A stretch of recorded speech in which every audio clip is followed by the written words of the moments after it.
Okay, will somebody share with me what you talked about? What do you like? What do you don't like? What's your biggest challenge? Okay. I just want to hear in general what the group agrees on. Let's just focus on the challenges. What's a real challenge for you? Okay. Well, we all agree our least favorite is grading, so we agree with you. Our most favorite is like watching the growth of students at the end of the course, and also one teacher was telling us a story of a student that she saw like a year before her course and still remembers what they talked in like the first class. So that's like our most favorite, and our biggest challenge is making our students really learn and apply what they learn at school, because some of them are very good at theory, but we also need to know that they can practice it. So that's our biggest challenge. Thank you very much. You know, as we work together, I'd like us to think about what we enjoy, but also what helps create memorable experiences for our students. And I think if we can, I think this strategy I'll share with you can help in many ways about helping students be better prepared for their future career, which we all want our students to be successful. So I'm going to take some time to introduce you to what a blended course is. In the States, we have been working on using this method for about 8 years, and it's becoming more and more popular and more successful. There's quite a bit of research about the outcomes, which I'll share with you.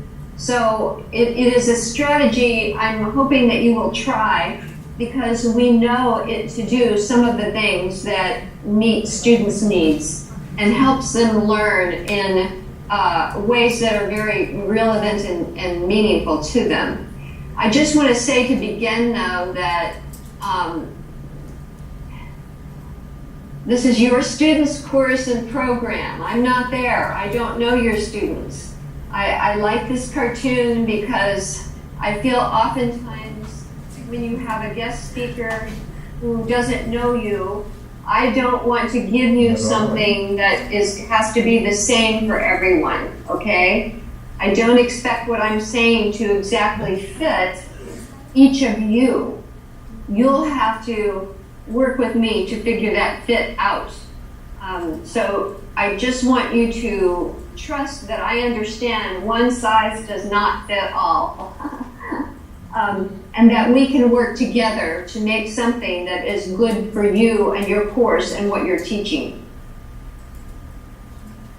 So what is a blended course? Well, if you look at the very top of the screen, you will see that we have a traditional classroom is 100% in the classroom, and that's probably the way most of us teach. Then we have so we start here with the traditional classroom. A web-facilitated classroom is when we use a little bit of things in our Blackboard course, but we pretty much meet in the class. What we're aiming for in this workshop is to think about how we can put 30 to 79% of our class online, so we are not meeting on campus. And I'm going to give you a lot of ideas about how to do this. It will take a while, but we will definitely get to that place. Then some of you have taught 100% online. I teach 100% online every semester, but I also teach blended, and I've been doing so for about 15 years. So what does this mean? Okay, well, we basically combine parts of face-to-face, being in the classroom, with online. So you might meet for 2 or 3 days, and then you might not meet, and the students are doing something outside of class. A good part of the class, though, happens either in Blackboard or in another environment. Typically, most people rely on discussions for this part, but that's not necessary. And then finally, we have this idea of intentional pedagogy. This is sometimes the most challenging part of a blended course because we are experts in our work. We may not be comfortable, ready, or interested in having students make decisions. But the idea behind intentional pedagogy is that we are allowing students to make decisions, work things out. We are there to support them, but we are not telling them what to do all of the time. So we'll talk more about this, but pretty much in a snapshot, that's what blended is. Let me give you a few more illustrations here. This is kind of my metaphor for blended, is that you take classroom online just like you would if you were going to make a smoothie. These are separate things, they look different, they taste different. We put them in a blender and we ended up with a blended drink, a smoothie. That's kind of what we're trying to do with our class. We're trying to take what happens in the classroom, what the students are doing, blending them up and creating something new. So here are some of the advantages of blended course. Now this is from research here in the States. Of course, administrators like blended courses because they take less classroom space, but they also reduce attrition. Students who take blended courses are less likely to drop out, which I think is very important because we want students to complete their program. Women tend to participate and succeed at a higher rate than do men in the States. I'm not sure why that is. There are more opportunities for higher levels of technology integration than in traditional classrooms. Both formal and informal learning are supported. Students tend to use more of their own unique assets, and they develop what we call soft skills. In the European community, they talk about soft skills as communication skills, people skills, ability to communicate in writing, orally, digitally. So soft skills are those skills that we may need for work, but we may not be taught in a formal educational environment. It's interesting also that students in blended courses tend to earn higher grades. And then finally, accelerated learning is often a result. I have experienced this myself. What accelerated learning means is you can cover more content than you do in a traditional classroom. So if you normally cover 8 chapters of a textbook, you may be able to cover 10 chapters. And there are reasons for that, which I can explain if you're interested. So these are some of the reasons that people offer blended courses and that we know help us make the class successful. Again, there's a lot of research in this area. Any questions about any of these?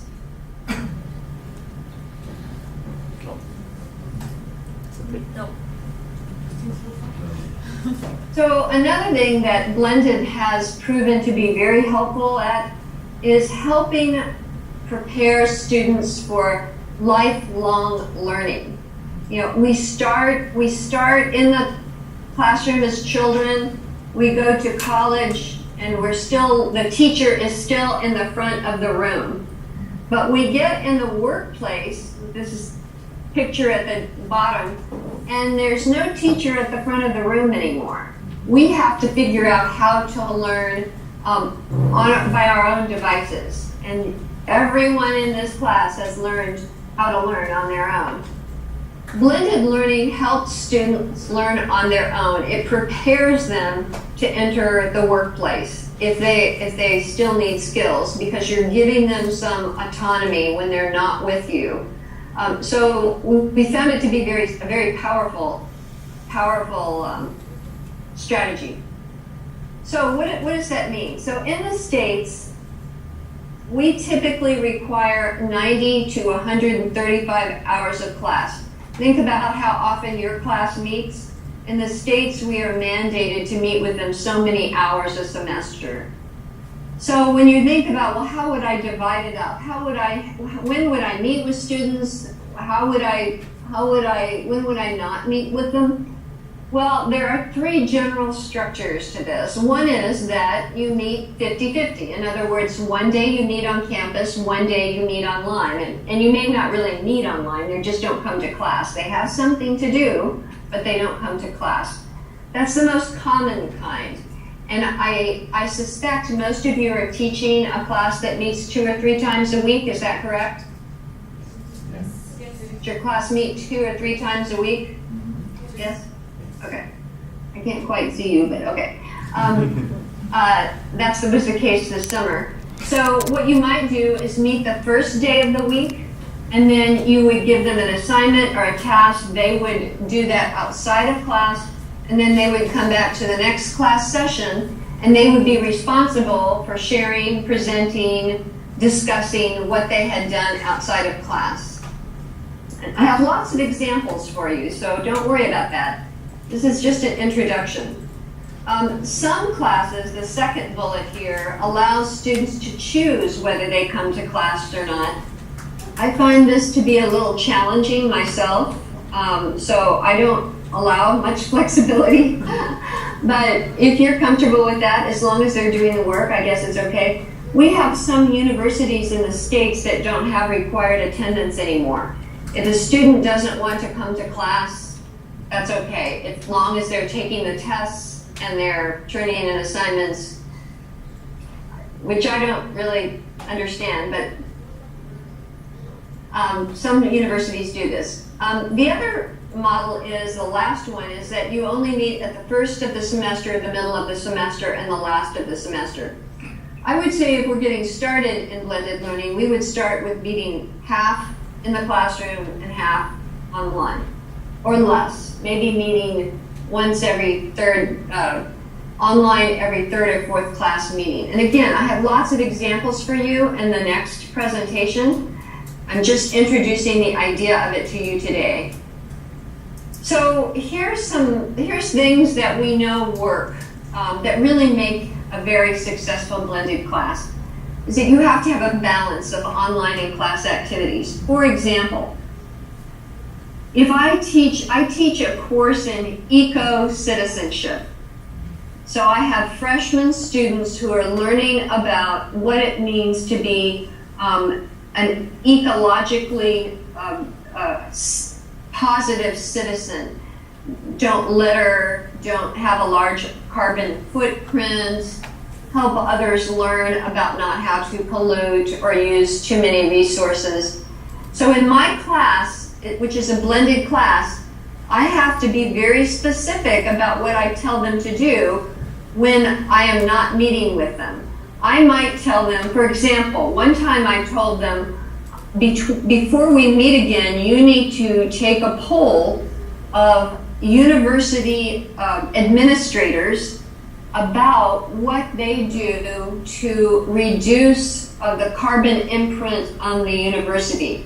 So they had to go to the president's office, they had to go to the maintenance crew office, they had to go to the bookstore, they had to go to 5 different places to see what the university was doing to reduce its carbon footprint.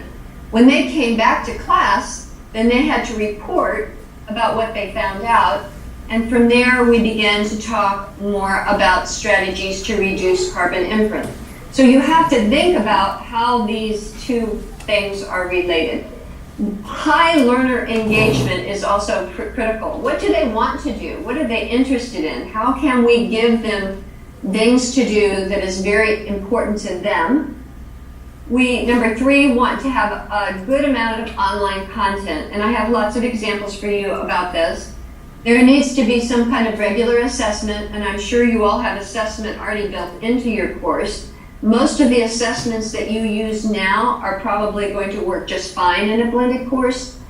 The last one, number 5, is a little trickier, is learner autonomy. And that means you're giving them some choices. You're having them make decisions and allowing them to live with their decisions. And that can be a little challenging.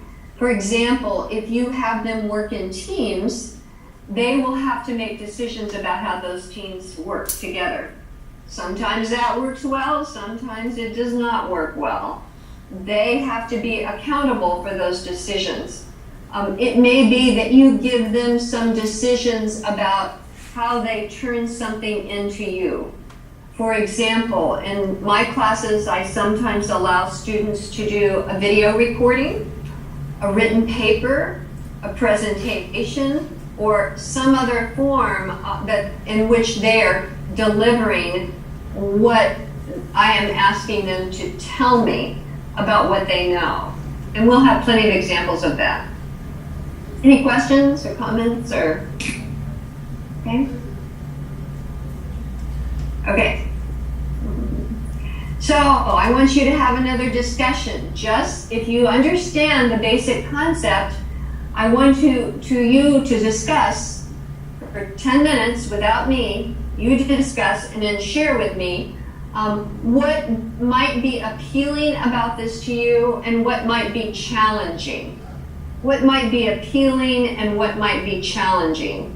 And I will say that this is very appealing here in the States for several reasons. It appeals to what we call the non-traditional student, the student who works or has a family and has a little time to go to school. We also like it in the States because it allows some flexibility and it gives students more responsibility. There are many challenges as well, although I think they can be overcome. So I'm going to be quiet for about 10 minutes and I'd like you to talk about what might be appealing to you about this, not meeting every week in class, doing some work in Blackboard online, and what might be challenging for you. All right? Okay.